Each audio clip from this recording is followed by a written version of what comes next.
Consultores acaba de publicar un análisis sobre las implicaciones políticas y sociales del COVID en México. ¿La gestión de la pandemia afectará al gobierno de la Cuarta Transformación? ¿Cuál será el saldo final una vez que termine el coronavirus?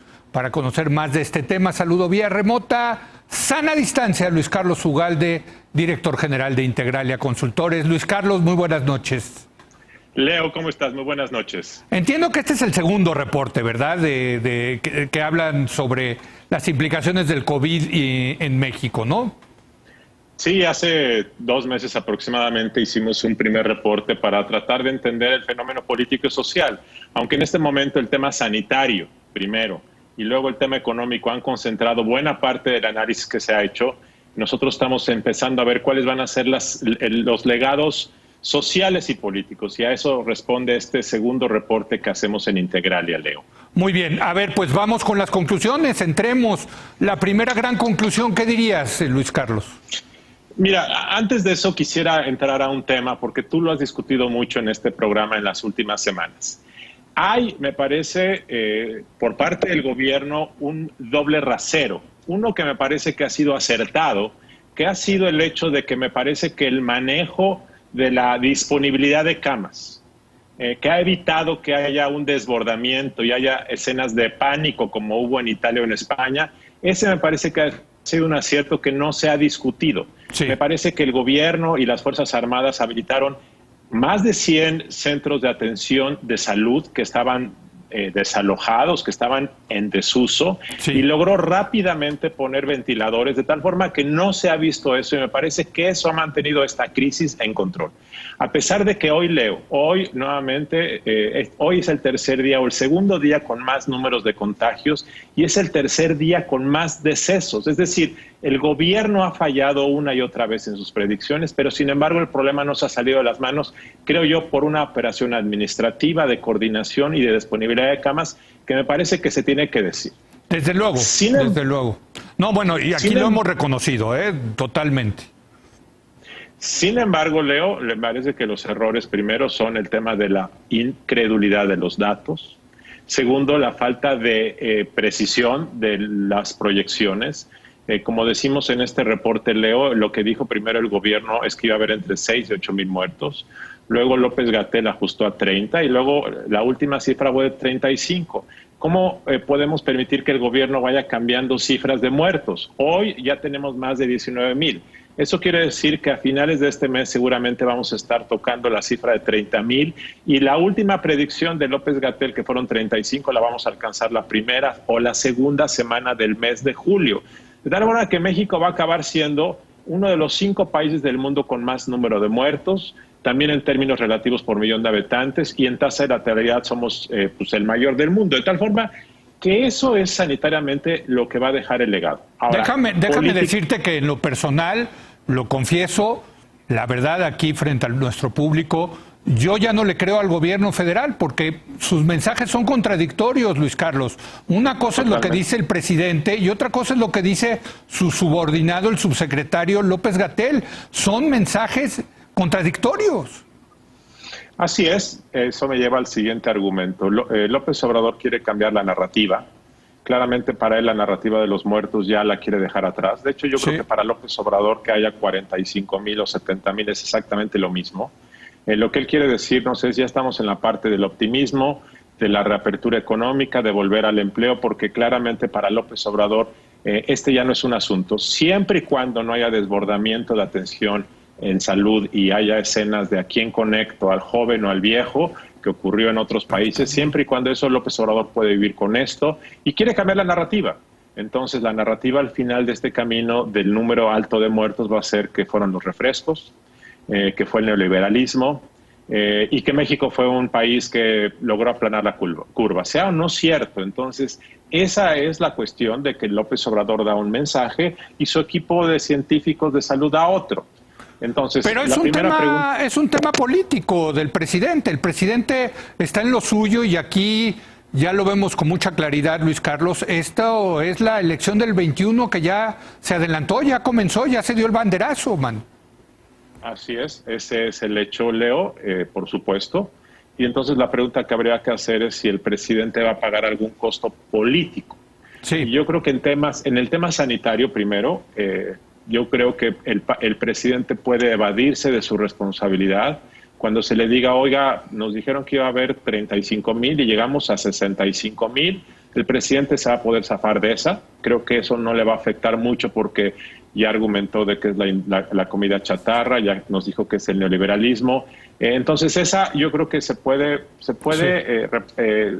Salvar de esa. Okay. La que está más complicado es la otra, que es la económica, y yo creo que ahí no hemos visto todavía las secuelas. ¿Por qué? Porque los que han perdido el empleo todavía probablemente tienen su liquidación, probablemente algunos retiraron dinero de su Afore, probablemente otros están en el colchón que te da la familia de apoyo, pero para agosto esto va a ser diferente.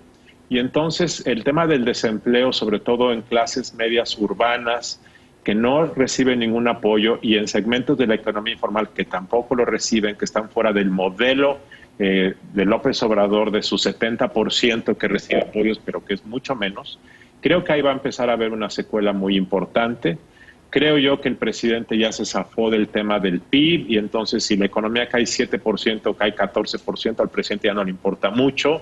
Él piensa que va a haber un rebote en B rápido, sí. Y dos, piensa que su mecanismo compensatorio le va a mantener a su base leal con él. Y entonces esto nos lleva un poco al tema político electoral que tú has estado hablando en esta semana. Sí. Me parece que claramente el presidente sabe que en un entorno de esta forma hay que crear dos bandos artificiales. Él tiene uno, lo va a fortalecer, lo va a llenar de beneficios para que esté con él y lo van a apoyar pase lo que pase. Y el otro segmento, que probablemente sea más grande en número, sobre todo después de la crisis del desempleo, esa otra mitad, pues sí va a estar muy enojada, pero el problema es que, como lo han platicado y lo ha platicado mucha gente, pues no saben qué puerta tocar para manifestar su inconformidad. Y ese tema de la fragmentación claramente es un tema que puede hacer que, a pesar de que tengamos un presidente impopular, mantenga el control político en las elecciones. Déjame, leí el reporte que nos estás presentando y me queda tiempo para una pregunta más y quiero concentrarme en eso, sobre las implicaciones sociales.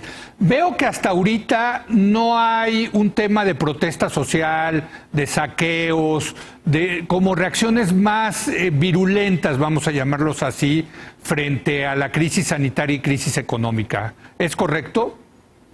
Bueno, parcialmente. En este reporte viene un seguimiento semanal, sí, desde la última semana de marzo, del tema de saqueos, protestas sí, económicas y protestas sanitarias.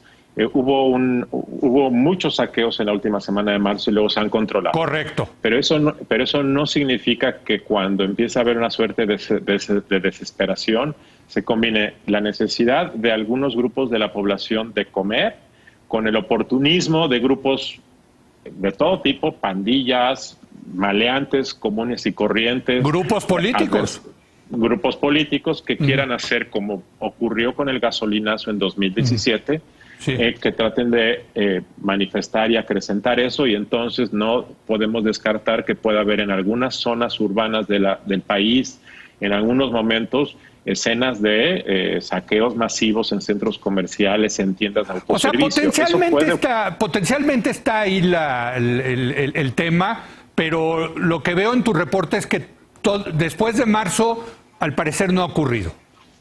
Los saqueos se controlaron y fueron sí, los gobernadores y las policías y el gobierno federal los que pusieron mucha atención a eso, y eso se ha controlado. Lo que ha venido creciendo son las protestas económicas. Correcto. Pero todavía están contenidas. Realmente no ha habido un problema de ingobernabilidad. Yo creo que tiene que ver parte porque todavía el dolor profundo no llega. Segundo, la gente está confinada. Tercero, hay expectativas de que haya algún tipo de apoyo. Pero yo creo que las estimaciones de la duración de la recuperación, que nosotros pensamos que va a ser gradual, no instantánea, y dos, el efecto de empezar a sentir esto te va a llevar a que probablemente la recuperación del empleo que se pierde este año no va a ser el próximo año, sino a lo largo de los próximos 2 o 3 años.